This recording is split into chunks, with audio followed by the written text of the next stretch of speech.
guys. Ayun guys, nakikita mo ba yan? Ano pa ang ganda na dito mga idol. Okay.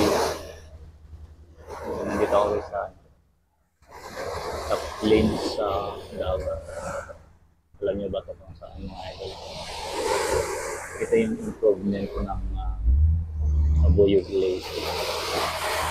Ongoing project, ongoing construction mga idol. Kita nyo. Maybe matatapos na yata ito mga couple of months. Kasi yung nagtatrabaho dito ay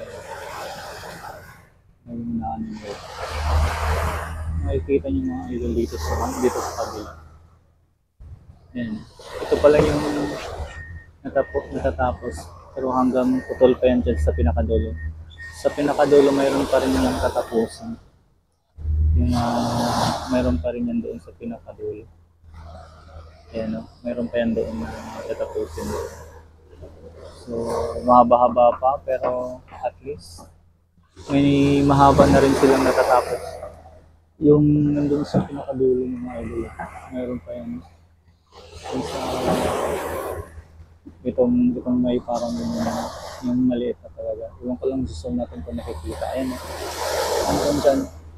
Ayun yung construction hanggang dyan sa pinakadulo. May mga baluto din na nakalagay. Nakita niyo mga maliliit na mga bangka. Hanggang doon yan. Pero di ko alam kung hanggang saan po, hanggang saan ganda yung abot ng seawall na to. Pero ang ganda ng project na to guys. Hindi na yung control ng waves dito na control na. Ganda ng tambahin dito. Parang na rin siya, sort of, parang magja-jogging ka ng yung sa maaga. So, umaga magja-jogging, maganda dito. So,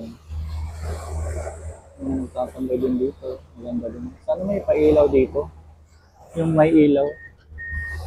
Kasi para maliwanag. Kahit man lang yung mga solar na mga lights. Maganda na rin yan. Maganda yan dito. Sana may dito. Lagyan nila ng mga solar na light. Para hindi sa kuryente. Yung solar na lang. So ayun guys. Maganda dito. Once.